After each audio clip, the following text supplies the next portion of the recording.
ఇశ్రాయేలు కాపరి విశ్వముని ఊపిరి, ఇశ్రాయేలు కాపరి విశ్వముని ఊపిరి, పరలోక సారథి ప్రభునా వారధి, పరలోక సారథి ప్రభునా వారధి, యేసు నా రథ సారథి నా హృదయ కాపరి.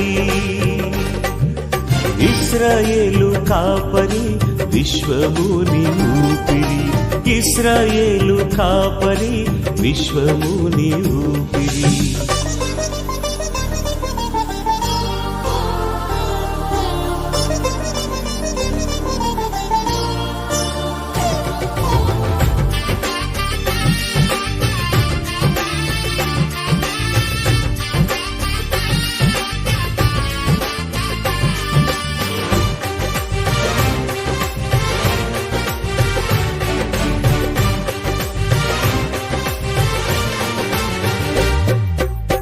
బబులోను బానిస బంధాలు తెంచి బాధలు లేని బ్రతుకునియా,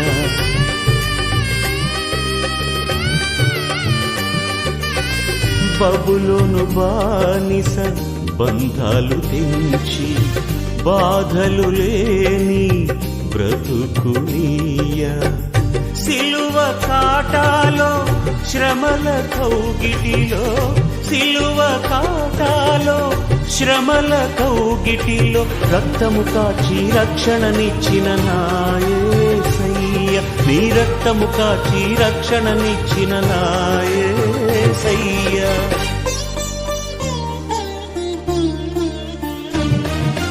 ఇశ్రాయేలు కాపరి విశ్వముని ఊపిరి, ఇశ్రాయేలు కాపరి విశ్వ.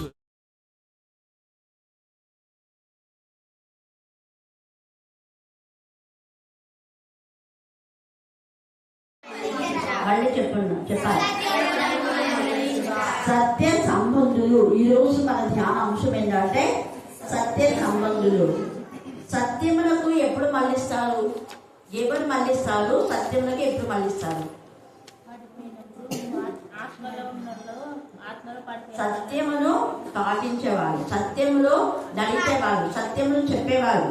అంతేగాని అబద్ధాల వెంట అబద్ధాలు చెప్పేవాళ్ళు సత్యం వెంట నడిపించాలంటే నవ్వుతారు ఎవరైనా, అవునా కదా? ఎందుకంటే వాళ్ళ బ్రతుకులోనే సత్యం ఉండదు.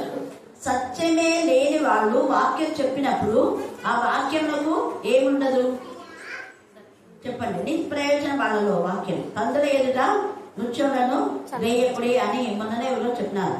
పందుల ఎదుట నృత్యాలను వేయకూడదు కదా. అందుకని ఆ పందుల ఎదుట నృత్యాలు వేయకుండా దేవుడు కొంతమందిని దైవికమైన విధానంలో బయటకు తీసుకొస్తారట. హల్లెలూయా, హల్లెలూయా. ఇక్కడ 13వ వచనం మనం చదివితే, యాకోబు 5వ అధ్యాయం 13వ వచనం చదవండి. మీలో ఎవరికైనా శ్రమ సంభవించనా? శ్రమ సంభవించినప్పుడు ఏం చేయాలంట? ప్రార్థన చేయవలని అంటున్నాడు. మరి మనం ప్రార్థన చేస్తున్నామా? శ్రమ వచ్చిందంటే వెంటనే పరిగెత్తుందాం ఎక్కడికి? ఎవరికి బాగాలేకపోతే వాళ్ళకి. బాగలేని వాళ్ళ దగ్గరికి పరిగెత్తడం కాదు ముఖ్యంగా. ఫస్ట్ ఏం చేయాలా? ప్రార్థన చేయాలి. అదే ప్రార్థనలో, లేదా అక్కడికి వెళ్ళినా ప్రార్థన చేయాలి, ఇక్కడ ప్రార్థన చేయాలి, మొట్టమొదట ప్రార్థన చేయాలి. మన వాళ్ళు అసలు మొదట ప్రార్థన చేయరు. అన్ని గుళ్ళు గోపురాలు అన్ని తిరిగి, సాయత్తులు అన్ని తిరిగి డబ్బంతా వేస్ట్ అయిపోయి అప్పుడు రోగం బాగుంటే అప్పుడు అక్క ప్రార్థన చేస్తారా, అయ్యా ప్రార్థన చేస్తారా, అప్పుడు ప్రార్థన బతికిస్తారు.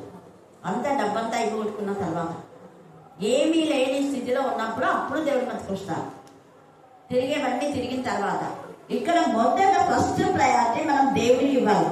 ఇక్కడ రోగం అని కాదు, కానీ శ్రమ, ఏ బాధైనా, వేదనైనా, రోదనైనా, ఆర్థిక సమస్యలున్నా, అపజయమున్నా, నిందలున్నా, ఏమైనా ఫస్ట్ ప్రయారిటీ ప్రార్థనకి ఇవ్వాలి. అంటే ప్రార్థనలో శక్తి అని కాదు. అక్కడ ప్రార్థన ఎవరి నామం పేద చేయాలి? మనము అన్ని వాక్యంలో చెప్పాడు కదా, యేసయ్య నామం అన్నిటికంటే ఉన్నతమైన నామం, హెచ్చైన నామం. ఇంకా నీ నామం అందరికంటే నీ వాక్యం హెచ్చిస్తే అంటే ఊరికే ప్రార్థన చేయడం కాదు. చాలా మంది దేవుని సన్నిధికి వెళ్తే, మామూలుగా ఎవరిని దర్శించడానికి వెళ్తే ఊరికే ఒక నిమిషం అలా ప్రార్థన చేసి వెళ్ళిపోతుంటారు. ఖచ్చితంగా మనం ఆ ఇంటికి వాక్యం చదివి వినిపించాలి. మరి మీ ఇంటికి వచ్చిన సేవకులు వాక్యం చదివి వినిపిస్తున్నారా? మన ఫెస్టివల్స్ అప్పుడు వస్తుంది కదా, ఇంటింటికి వస్తారు. ఇంటింటికి ఎందుకు వస్తారు అంటే డబ్బుల కోసం వస్తారు, కానీ వాక్యం చదవాలి. రాని చేసి తొందర పదండి. అది కూడా మళ్ళీ కొన్ని ఇల్లు వదిలేసింటారు. నేను కొంతమంది అడుగుతా, మీ ఇంటికి వచ్చినారంటే ఈ చిన్నారి చెప్పింది అటుపోయినసారి మా ఇంటికే రాలేదు, మేము వస్తామని బయట ఎదురు చూస్తున్నాం. ఎందుకు చిన్న కొట్టాలకు అలాంటి పెద్ద ఇళ్ళకైతే పోతారు డబ్బుల కోసం. అది కాదు ప్రార్థన అంటే వాక్యముతో. యేసే నామంలో అన్ని నామంలో కంటే ఆయన పైన ఉంది, కానీ ఆయన నామం కంటే కూడా శ్రేష్టమైంది. కీర్తన మనం చూస్తే 138:2 చదవండి. వాక్యమే శ్రేష్టమైనది. వాక్యం లేకుండా ప్రార్థన చేయకూడదు. ఖచ్చితంగా దేవుని యొక్క వాక్యం ద్వారా వాళ్ళని హెచ్చరించాలి, గద్దించాలి, చదివించాలి.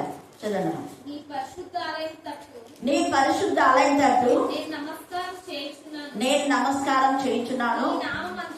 నీ నామం అంతకంటే నీవిచ్చిన వాక్యము మనలో వచ్చింది కాదు. సో బుద్ధిని ఆధారం చేసుకొని ఇప్పుడు ఆ కుటుంబాన్ని చూసి ఆ కుటుంబం గురించి మనకేం తెలిసింది, తెలిసిందే కాబట్టి తెలిసిన విధానంలో మనం వాళ్ళ వాక్యం చెప్పకూడదు. మన స్వబుద్ధిని ఆధారం చేసుకోకూడదు. దేవుని చిత్తానుసారం దైవ ఇంటికి మీరు ఏ వాక్యం ఇస్తున్నారు, దేవుడిని అడిగి దైవికమైన విధానంలో మనం వాళ్ళకి చెప్పాలి. అంతేగాని మనకి ఇష్టం వచ్చింది సమాధానం లేకపోయినా సమాధానంగా ఉన్నారు దేవా వీళ్ళని దీవించంటే దీవెనలు రావు. దేవుని దీవెన రాకుండా మీలో ఆటంకంగా ఉన్నారు చూడండి. మీ పాపలు సరి చేసుకోండి, సరిదిద్దుకోండి, హెచ్చరించాలి, గద్దించాలి, బుద్ధి చెప్పాలి, అలాగనే ఆదరించాలి. అన్నీ ఉండాలి. ఆదరణ, క్షేమాభివృద్ధి వాక్యము ద్వారానే. ప్రతి ఇంటి వాళ్ళందరూ కూడా బాగుండాలి. కొన్ని ఇళ్లలో మాత్రమే ఉండాలి, చాలా వేరు. 90% ఇళ్లలో ఎవరో ఒకరు దేవునికి విరోధంగా ఉంటారు. మరి ఆ ఇంటికి వెళ్ళినప్పుడు ఖచ్చితంగా ఆ వ్యక్తిని గురించి మనం ప్రెస్ చేసి చెప్పవలసిన వారంగా ఉన్నాం. ఎందుకు అంటే అపోస్తలుడైన పౌలు లుదియా హృదయం తెచ్చినప్పుడు లుదియా ఎంత ఆరాటంతో వాళ్ళ ఇంట్లో వాళ్ళందరికీ రక్షణ కావాలని కోరుకుంది. రక్షింపబడిన వ్యక్తి ముఖ్యమైన గుణలక్షణం ఏంటంటే వాళ్ళ ఇంట్లో ఎవరు పాపంలో ఉన్నారో వాళ్ళను దేవుని వైపు మళ్లించడమే. అందుకే సత్యం తెలిసినప్పుడు ఆయన సత్యాన్ని గ్రహించింది లుదియా హృదయము దేవుడు తెచ్చాడు. ఎలా తెచ్చాడు? పౌలు చెప్పిన వాక్యమును బట్టి. పౌలు వాక్యం దేవుని వాక్యం. హల్లెలూయా, హల్లెలూయా, హల్లెలూయా, హల్లెలూయా, హల్లెలూయా. పౌలు తన ఇష్టానుసారంగా చెప్పితే ఆమె హృదయం తెరవబడదు. మరి యొక్క రాత్రి కాల సందు చాలా మంది దైవజనులు వాక్యం చెప్తుంటారు. ఎంతమంది దైవజనులు వాక్యం చెప్పినప్పుడు హృదయాలు తెరవబడినాయి? ప్రశ్న వేసుకోవాలి. ఊరికే డబ్బులు వస్తాయని చెప్పి డబ్బులు అడగడం కాదు, డబ్బులు తీసుకొని జోబులో పెట్టుకొని పోవడం కాదు. ప్రేయర్ రిక్వెస్ట్లు కొంతమంది రాసిస్తే అసలు ఆ ప్రేయర్ రిక్వెస్ట్లను ఎక్కడో పడేస్తారు. ఆ డబ్బులు ఒకటి మాత్రం తీసుకుంటుంటారు. చాలా తప్పది. ఎప్పటికుంటే ఒక బుక్ మెయింటైన్ చేయాలి. ప్రేయర్ ఎందుకు చర్చిలో కూడా చాలాసార్లు ప్రేయర్ రిక్వెస్ట్ రాస్తారు. పేపర్లన్నీ మరుసటి రోజు బయట పడ్డాయి. శుక్రవారం ప్రేయర్ చేస్తారు. ఉంటాయి కదా, తెలుసా? చెప్పండి. ఉంటాయి, చేయకుంటారు. ఒక బుక్ మెయింటైన్ చేయాలి. దాంట్లో ఎప్పుడు ప్రేయర్ చేసుకుని వచ్చే వాళ్ళకు కూడా చూస్తారు, ఓహో వీళ్ళందరూ వచ్చారా, వీళ్ళ గురించి ప్రేయర్ రిక్వెస్ట్ చేయాలి. అది దేవుడు నెరవేర్చినప్పుడు దాన్ని రైట్ చేసుకుంటూ పోవాలి. ఒకవేళ వేయకపోయినా పర్వాలేదు, ఆ ప్రేయర్ రిక్వెస్ట్ ఉండాలి. ఒక బుక్ మెయింటైన్ చేయాలి. హల్లెలూయా, హల్లెలూయా, హల్లెలూయా. అలాగనే వాళ్ళు ఇచ్చిన డబ్బులు పడేస్తామా? డబ్బులేమో దోమలో పెట్టుకుంటాం. కానీ ప్రేయర్ రిక్వెస్ట్ అది వాళ్ళు నెరవేరే వరకు మనం చేయవలసిన బాధ్యత. అది ఎన్ని సంవత్సరాలు అయినా కూడా వాళ్ళ దగ్గర నుంచి ఎస్ అని ఆన్సర్ వచ్చినప్పుడు మాత్రమే మనం దాన్ని ఒకవేళ తీసేసి బుక్కులు రాస్తే తీసేయడానికి ఏం లేదు, అట్లా ఉంటాయి. అంటే ఓహో వీళ్ళు కూడా ఇలాంటి సమస్యలు ఫేస్ చేస్తున్నారా అని ఆ సమస్య ఉన్న వాళ్ళు కొంచెం ధైర్యం తెచ్చుకుంటారు. అదే అక్కడ. అందుకే ప్రేయర్ రిక్వెస్ట్ అంటే ఇక్కడ కూడా ఏమంటున్నా అంటే ప్రార్థన చేయమన్నాడు. అయితే మళ్ళీ మీలో ఎవరైనా రోగి ఉన్నాడో అతడు ఎవరిని పిలిచాడ? సంఘ పెద్దలు అన్నాడా, మేటి పెద్దలు అన్నాడా? మళ్ళీ కదా మేటి పెద్దలను పిలుచుకుంటారా? సంఘాల్లో మేటి పెద్దలు కాదు ఏర్పాటు చేయాల్సింది. సంఘ పెద్దలు అంటే లేదా దేవుడి యొక్క నైవేద్య కాదు. అపోస్తల కార్యం 6వ అధ్యాయంలో మీలో 7గురిని ఎంపిక చేసుకోండి అంట. ఆ 7 ఎలాంటి వాళ్ళు అంటే ఆత్మతోనూ సత్యంతోనూ నింపబడినవారు. ఆత్మతో నింపబడిన వాళ్ళు, సత్యం చెప్పాలి వాళ్ళు. ఎవరైనా మీరు అధికారిగా ఉన్నా అంటే అతను కొట్టువాడుగా ఉండకూడదు, లేదా పక్షపాతం కలవాడుగా ఉండకూడదు, అతను మరి అక్రమ సంబంధాల్లో ఉండకూడదు, తాగువాడై ఉండకూడదు. ఇవన్నీ బీడీ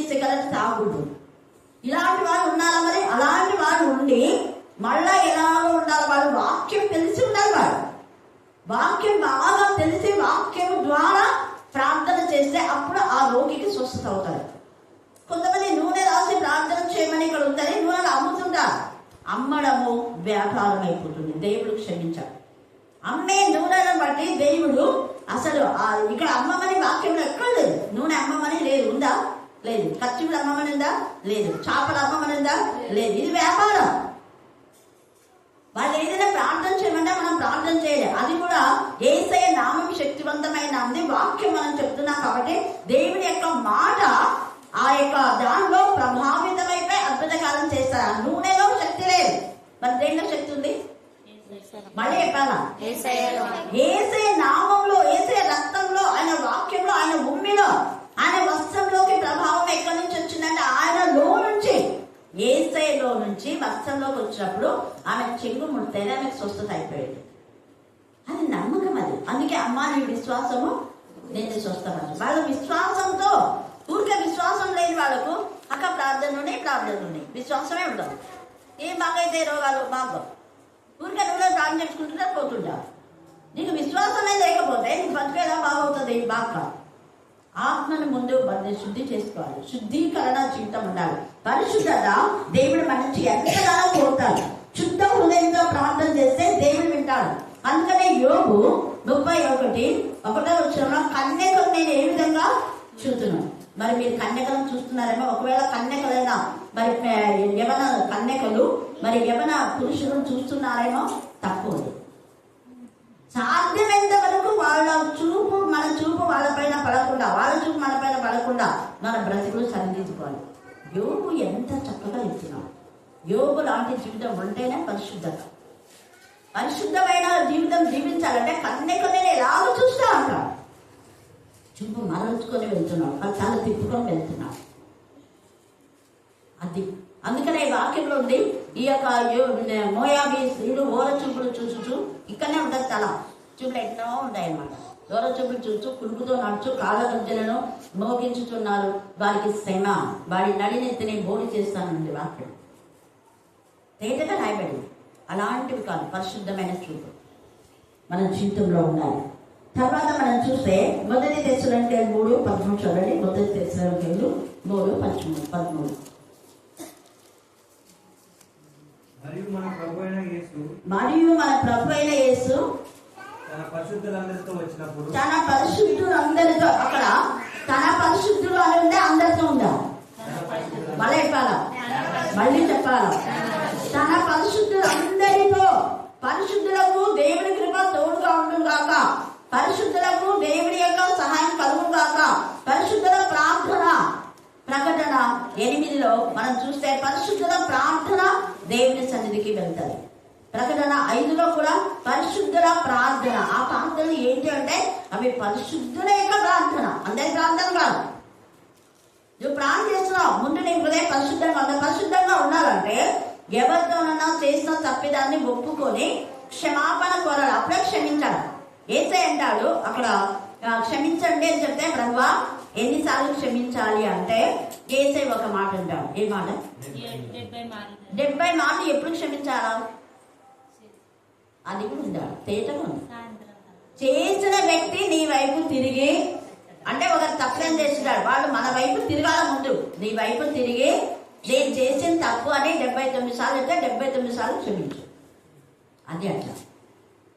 అంతేగాని మనం క్షమాపణ చెప్పకుండా క్షమించాలంటే ఎట్లా క్షమాపణ వస్తుంది? నీకు పశ్చాత్తాపం లేదు నీ బస్సులో. నువ్వు ఇతరులని దోచుకొని దాచుకొని అక్రమమైన విధానంలో ప్రవర్తిస్తూ ఉంటే ఆ క్షమాపణ వస్తుందా? రాదు. యేసయ్య కూడా అదే అంటాడు, మీరు ఎవరిని క్షమించలో వారి పాపం ఏమైతాయి? మళ్ళీ ఇవ్వాలా? ఎవరి పాపం నిలిచి ఉండనిత్తురో వారి పాపములు నిలిచి ఉన్నాయన్నాడు. యేసయ్య ఏం చెప్పాడు అదే చేశాడు. ఇక్కడ పేతుల్ని క్షమించాలి కానీ ఇస్కరియోతు యూదాను క్షమించలేదు. గుర్తుపెట్టుకోండి, ఎవరిని క్షమించాలా, ఎవరిని క్షమించకూడదు. లూసిఫర్ను క్షమించవచ్చా? లూసిఫర్ నాటి క్రియలు చేసే వాళ్ళకి క్షమించవచ్చా? క్షమించకూడదు. ఎవరైతే పశ్చాత్తాపడి మన వైపు తిరిగి నేను చేసిన తప్పు, ఇదిగో నీకు దోచుకున్నా కదా, ఇదిగో తీసుకొని వస్తుంది, ఫలాంటి నీకు నేను అన్యాయం చేసినా ఇదిగో తీసేసుకో, అప్పుడు క్షమించాలి.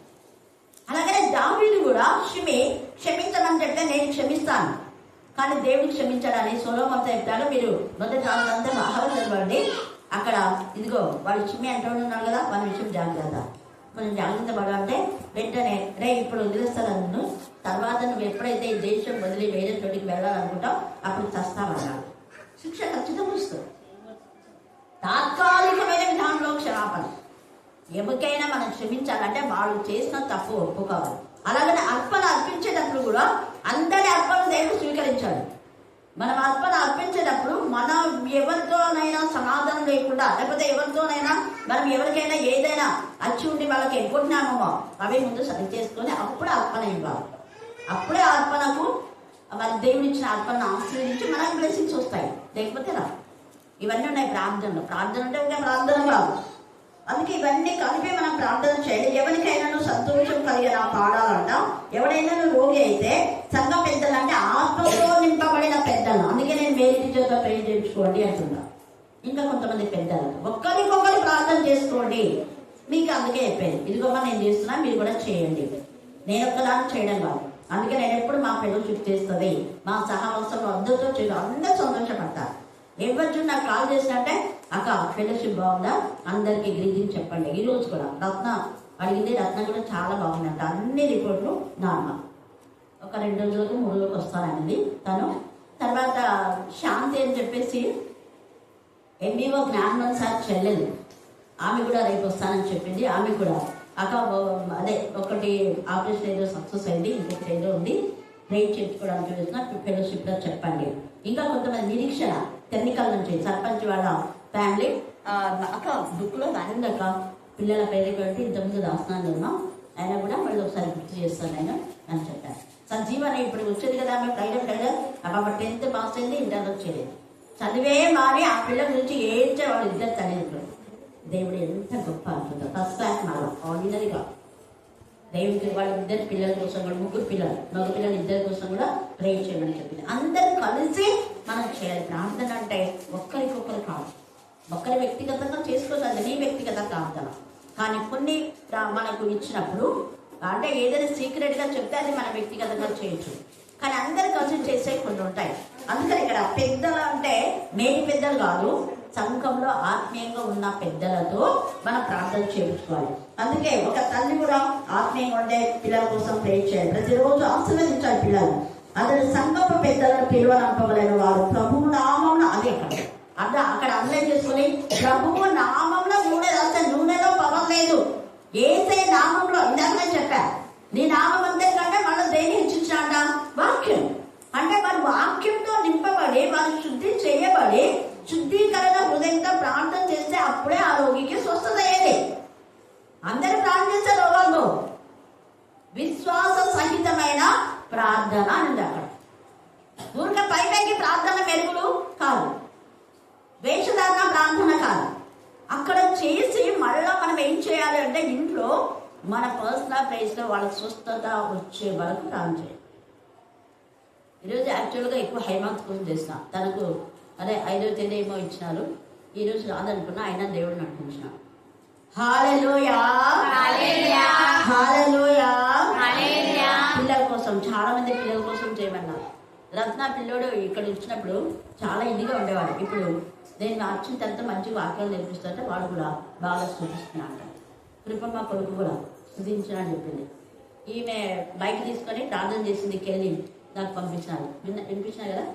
హల్లెలూయా హల్లెలూయా హల్లెలూయా హల్లెలూయా. వాళ్ళ నోట స్తుతుల మూలం చెప్పగానే చేతులకి పిల్లలు స్తుతిస్తున్నారు, మనం చెప్పనవసరం లేదు. అంటే చిన్న పిల్లల్లో అంత ఉంటే మనం పెద్దల వాక్యం వింటేనే పలుగున రావాలి. ఎంత ఆసక్తి మనకు చూడండి. ఇక్కడ మనం చూస్తే అందుకనే విశ్వాసం సహితమైన ప్రార్థన అనేది అండర్లైన్ చేసుకోండి. విశ్వాసం లేకపోతే స్వస్థత కాదు, శుద్ధ హృదయం లేకపోతే స్వస్థత రాదు. వాక్యంలో నింపబడి మనం ప్రార్థన చేయాలి, వాక్యం లేకుండా కాదు. అందుకే ఆయన నామం అంతకంటే ఏసే నామం కంటే వాక్యమే ప్రభావితం. వాక్యం చదివి వినిపించి అప్పుడు ఇదిగో ఇలా ఉంది, మీరు ఏదైనా మీ లోపం ఉంటే దాన్ని సరి చేసుకోండి, అప్పుడు రోగాలు పోతాయి. ఫలానా రోగం వచ్చింది, ఎందుకు వచ్చిందంటే తల్లిదండ్రుల పాపం పిల్లల ఒడిలో దేవుడు కొలిసి పోస్తాడు. ఉందా వాక్యంలో? ఉందా లేదా? నేను కలిపి చెప్తున్నానే కదా. అబ్సల్యూట్లీ కరెక్టా? హల్లెలూయా, హల్లెలూయా. కాబట్టి తల్లిదండ్రులు అయిన వాళ్ళు మీ పిల్లలు ఆశీర్వదించబడాలంటే ఫస్ట్ మీరు చేయవలసింది ఏంటంటే దేవునికి మహిమ కలగా, దేవునికి చేసిన ఒప్పంద ప్రకారం ప్రార్థనలో ఉండాలి, వాక్యంలో ఉండాలి, వాక్యంలో నింపబడండి. ఊరికే వాక్యంలో ప్రార్థన చేయడం వేషధారణ, వాక్యానుసారంగా జీవించాలి. హల్లెలూయా. ప్రార్థన ఫలించాలంటే విశ్వాసం ఉండాలా, విధేయత ఉండాలా, నిరీక్షణ ఉండాలా, పరిశుద్ధత ఉండాలా, ఆశా నిగ్రహం. ఇవి ఉంటేనే ప్రార్థనకు ఫలితం వచ్చేది. ఇవి లేకుంటే రావు. తర్వాత చూడండి అక్కడ, అందుకే విశ్వాసం సహితమైన ప్రార్థన రోగిని స్వస్థపరచును, ప్రభు అతని లేపును, అతడు పాపంలో చేసిన వాడితే పాప క్షమాపణ నందును. ఎట్లా నందుతాడు పాప క్షమాపణ అంటే, మీ పాపములను ఒకరితో ఒకరు ఏం చేయాలంట, మరి ఒప్పుకుంటున్నారో కప్పుకుంటున్నారో. అతిక్రమంలో దాచిపెట్టేవాడు వర్ధిల్లేది ఎందుకు లేదు నీ జీవితంలో అంటే నువ్వు ఒప్పుకోవట్లేదు, కప్పుకుంటున్నావు. అందుకని అపోస్తల కాలం 13లో అతన్ని చూసి అంటాడు కదా, నువ్వు సమస్త ద్వేషంతోనూ కల్మషంతోనూ నిండిన వాడు, అపవాది కుమారుడు, తిన్నని మార్గం చెడగొట్టడం మానవా? పౌలు గద్దిస్తాడు. అతని హృదయం ఏంటో పౌలుకు అర్థమైపోతుంది తేటగా. డబ్బు కోసమే నువ్వు ఉన్నావు, ఇంకొక డబ్బు పెట్టి పరిశుద్ధాత్మ కావాలంటావు. ఇదంతా మనీ మైండ్ అని అర్థమైపోయింది. అలాంటి వాళ్ళు ఆత్మీయ స్థితిలో ఎదగరు. అవకాశం కోసమే దేవుని సన్నిధికి రావడం కాదు. ఏది ఉన్నా లేకపోయినా దేవుని స్తుతించి మనం హబక్కూకు 3:15లో మన ప్రకారం మనం జీవించాలి. తర్వాత యాకోబు 3:13-17 వచ్చిన చదవండి. 13-17. మీలో జ్ఞాన వివేకములు కలవాడెవడు, జ్ఞానంతో కూడిన సాత్వికం కలవాడై. అది సాత్వికం అంటే విధేయత, చెప్పింది చెప్పినట్టు చేయాలి, చెప్పిన దానికి అసలు ఇంకోటి చేసేది కాదు. ఏం చెప్తే అదే. అంచుల వరకు నించండి అంటే వాళ్ళు అంచుల వరకే నించున్నారా, నిండి పొరలేదా చేసినారా? చెప్పండి, సగం సగం చేసినారా? లేదు ప్రభా నీళ్ళు ఆడ ఎక్కువ ఇంకా కొంచెం తక్కువ వస్తాయేమో, నిండా వస్తామే అని అన్నారా వాళ్ళు? అంచులంటే అంచుల వరకే, ఏం చెప్తే అదే చెయ్యాలి. చెప్పేది దాన్ని చేసేవాళ్ళే ఎప్పుడు బతుకులో నివసించున్నాం. ఇక్కడ తేటగా మాట్లాడుతున్నాడు చూడండి, చదమ్మా. తన యోగ్య ప్రవర్తన వలన అదే ఊరికే బైబిల్ చదివిన ప్రాణం చేసిన అంటే భక్తి కాదు, అది విధేయత కలిగి ఉండాలి. యోగ్య ప్రవర్తన, సాత్వికంతో. తర్వాత 17. అయితే పైనుంచి వచ్చు జ్ఞానము మొట్టమొదట పవిత్రమైనది, తర్వాత సమాధానకరమైనది, మృదువైనది, అది సులభంగా లోపడుతుంది, ఎదురు తిరగదు, ఎదిరించే పనులు చేయరు, కోపం తెప్పించే పనులు చేయరు. ఎందుకు దేవుడు ఇశ్రాయేలును అంతమందిని చంపేసాడంటే కోపం. దేవుడు చెప్పించేయకుండా తిరుగుబాటు చేశారు, దేవుడికి అవిధేయత చూపారు. అందుకని అంతమంది రాలిపోయారు, పిట్టలు రాలినట్టుగా రాలిపోయారు. ఇక్కడ పైనుంచి వచ్చే జ్ఞానం మొట్టమొదట ఎంత బాగా పరిశుద్ధమైంది, సులభంగా లోపలింది, సమాధానంతో కూడినది. సమాధానం విత్తబడతారు. ఎంత తేటగా పరిశుద్ధాత్మ దేవుడు అక్కడ మాట్లాడుతున్నాడు. ఇవన్నీ కలిగి ఉన్నప్పుడు మనం ప్రార్థన చేస్తే మన పాప కూడా ఒప్పేసుకుంటాం. ఒకరికొకరు ఒప్పుకొని కప్పుకోవద్దు అంటున్నాం. అప్పుడు మనం వర్ధిల్లుతాం. అప్పుడు అతను నీతిమంతులుగా ఉంటాడు. అందుకే ఒకరి కొరకు ఒకరు ప్రార్థన చేయుడి అన్నాడు. స్వస్థపరునట్లు నీతిమంతుల విజ్ఞాపన మనపూర్వకమైనదై బహు బలము గలదై ఉండు. నీతిమంతుని ప్రార్థన. మరి మనలో ఏం చెప్తారు, నీతిమంతులు లేడు, ఒక్కడు కూడా లేడు కాబట్టి అందరు పాపం చేయండి అని బోధం. లేడా ఒక్కడు కూడా లేకపోతే ప్రపంచమే మా భయంకరంగా తయారై నాశమైపోయింది. ఎప్పుడు కొంతమంది నీతిమంతులు ఉన్నారు కాబట్టి దేవుడు కాపాడుతున్నారు. ఎవరు నీతిమంతులు అంటే వాక్యానుసారంగా తమ బ్రతుకులు సరిదిద్దుకునేవాళ్ళు. వాక్యంతో వాక్యమే నీతి అంటే ఏసే రక్తంలో మమ్మల్ని కలిగి తన నీతిని మనకు ఆపాదింప చేశారు. మనలో ఎవరు నీతిమంతులు కాదు, కానీ ఏసే రక్తంలో కడగబడిన వాళ్ళు నీతిమంతులు పొందుకున్నారు. నీతి అని వస్తాం, రక్షణ వస్తాం. సత్యమైనది సమాధానమైన మేజోడు ధరించుకొని యేసు నామములో ప్రార్థన చేస్తే ఖచ్చితంగా అపవాది క్రియలు లయమైపోతాయి. హల్లెలూయా, హల్లెలూయా. అందుకే ఇక్కడ నుంచి ప్రార్థన చేసిన వాళ్ళు ఎక్కడ ఉన్నా కూడా అపవాది క్రియలు లైవ్ అయిపోతాయి. 11 ఆ టైంలో చిన్నారి ఇక్కడ నుంచి ప్రేర్ చేయించింది. వాళ్ళ అమ్మ అక్కడ ఉంది. అంటే ఈ మీద కాక అవతల వీధి, 2వ వీధి 3వ వీధి కదా. మరి అక్కడున్న ఆమె అక్కడ ఈడ్చుకొని పడిపోయింది. అక్కడ ఈడ్చుకొని పడింది. ఎంత ఇదిగా పడేసరికి ఏమైపోయింది అంటే పర్లేదు, ఏమైపోయింది అంటే అక్కడ ఎంత ఇదిగా గట్టిగా శబ్దం వచ్చింది. అప్పుడు ఏంటి శబ్దం ఇలా వస్తుందంటే పడిపోయింది మేడం మా మమ్మీ అంటే ఆ దురాత్మల ఆమె నుంచి వెళ్ళిపోయినాయి. మీరేం కంగారు పడుతుంది చెప్పడం జరిగింది. కాబట్టి ఈ సమయం ముందు జ్ఞాపకం చేసుకోవాలి. మనం ఇక్కడ నుండి బాంబే వాళ్ళకి చేసినా వాళ్ళకి చూస్తూ అవుతుంది. కారణం మనం ఆత్మీయంగా ఉండాలి. మనం ఎప్పుడైతే ఆత్మీయంగా ఉంటామో ఆ ఆత్మీయ స్థితి, ఆ వాక్యంలోనే శక్తి. మన ప్రార్థన కాదక వాక్యము ద్వారా దేవుడు తన వాక్యాన్ని, తన వాగ్దాన్ని ఆయన నెరవేర్చుకున్నాడు. ఆయన నామంలో ఎంత శక్తి ఉందో అంత శక్తికి ఆయన అపవాది క్రియలు లయపరిచేవాడుగా ఉంటున్నాడు.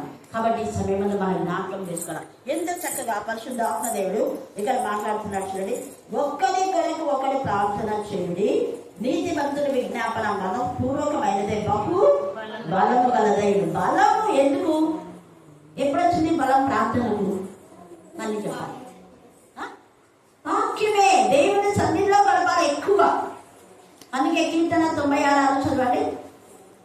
బల సౌందర్యములు ఆయన సన్నిధిలో, ఘనత ప్రభావం. ఘనత ఆయనకే, ఆయనను గెలపొస్తుంది, ఆయన నామం హెచ్చించాలి. మన భక్తి మన శక్తి కాదు. అందుకే ప్లాన్ చేసినప్పుడు నేను అనే పదం ఎప్పుడు నేను వాడను. మేము ప్రార్థన చేస్తున్నాం తండ్రి, we praise in the name of Jesus. ఎందుకు అంటే విజ్ఞాపన చేయ ఆత్మ మనకంటే ముందుగా విజ్ఞాపన చేస్తాం మనం అందరం కలిసి. అందుకే ఒక్కరు నేను అనే మాట ఎప్పుడు మెన్షన్ చేయకూడదు. విజ్ఞాపన చేయ ఆత్మ నాకంటే ముందుగా విజ్ఞాపన చేస్తున్నాడు కాబట్టి అవతల అక్కడ వాళ్ళకి అద్భుతం జరుగుతూ ఉంది. అందుకే అక్కడ ఏమంటాడు చూడండి, మన పూర్వకం బహు బలము గలదైండును. ఏలియా బలవంటి స్వభావం గలవాడే, వర్షింపకుండా అతడు ఆసక్తితో, అనే ఆసక్తి ఉండాలా, పరిశుద్ధత ఉండాలా, విశ్వాసం ఉండాలా, విధేయత ఉండాలా, విరిగి నలిగిన హృదయంతో. అవతల వ్యక్తి యొక్క భారము బాధ్యత మనదే ఉండాలి. వాళ్ళకి ఎవరికి వస్తే నమ్మకెళ్ళాలి ఉంటే పైన ప్రార్థన చేయడం కాదు. కొంతమంది ఏడుస్తారు, వాళ్ళు ఏమో అన్నారని, కానీ వేరే వాళ్ళ బాధ ఉండే ఏడుస్తున్నావా, ఖండిత ప్రార్థిస్తున్నావా? అది వాళ్ళ భారము, వాళ్ళ యొక్క బాధ మన బాధగా మనం వహించాలి. కొన్నిసార్లు కొన్ని రోగాలు వస్తాయి దైవ సేవకులకు. ఎందుకు అంటే ఆ వ్యాధితో ఇతరులు బాధపడుతున్నారని మనం ఆ వ్యాధి బాధను తెలుసుకొని ప్రార్థన చేస్తుంటే అవతల వాళ్ళకి ఇల్లు అయిపోతారు. హల్లెలూయా, హల్లెలూయా, హల్లెలూయా. తర్వాత ఏమంటున్నాడు చూడండి, ఆసక్తితో ప్రార్థన చేయగా 3.5 సంవత్సరాల వరకు భూమి మీద వర్షింపలేదు. అతను మరలా ప్రార్థన చేయగా ఆకాశము వర్షం ఇచ్చింది. ఈ ప్రార్థన కాదు, ఇక్కడ ప్రార్థన చేయాలి మన బాధ్యత. కానీ దేవుడు ఇస్తాడు వర్షం, దేవుడు ఆపుతాడు వర్షాన్ని, దేవుడు స్వస్థపరుస్తాడు. మనం ప్రార్థన చేయవలసిన వాళ్ళు, మనం స్వస్థపరిచే వాళ్ళం కాదు, స్వస్థపరిచే యెహోవాను నేను. మన బాధ్యత ఏంటి అంటే భారంతో, విధేయతో, విశ్వాసంతో, బాధ్యతతో మనం ప్రార్థన చేసినప్పుడు విజ్ఞాపన చేయ ఆత్మ కూడా మనతో కలిసి దేవుని సన్నిధికి ప్రార్థన చేసి దేవుని సన్నిధి నుంచి బ్లెస్సింగ్స్ వస్తాయి. స్వస్థత అయినా, ఆశీర్వాదమైన, అద్భుతాలు, ఆశ్చర్యకాలు, వింతకాలను, గొప్ప కాలన్నీ దేవుని దగ్గర నుంచి వస్తాయి. అందుకని ఇక్కడ ఆకాశము అంటున్నాడు, ఆకాశము వర్షం ఇచ్చెను, భూమి తన ఫలము ఇచ్చాను. భూమికి దేవుడు ఆజ్ఞేయగా అది ఫలమిస్తున్నాడు. కాబట్టి ఈ సమయమందు వాక్యము జ్ఞాపకం చేసుకొని, నా సహోదరులారా, మీలో ఎవడైనా సత్యం నుండి తొలగిపోయినప్పుడు మరియు కూడా అతన్ని సత్యమునకు మళ్లించిన ఎడల పాపిని వాని తప్పు మార్గం నుండి మళ్లించువాడు మరణం నుండి ఒక ఆత్మ దర్శించి అనేక పాపములను కప్పివేయని తాను తెలుసుకోవాలి. మరి ఎవరిని ఎంతమందిని నడిపిస్తున్నారు దేవుడు, ఎంతమందిని దైవికంగా మనం హెచ్చరిక చేస్తున్నాం, ఎంతమందిని దైవికంగా గర్దిస్తున్నాం. దేవుడు లెక్క అడుగుతాం.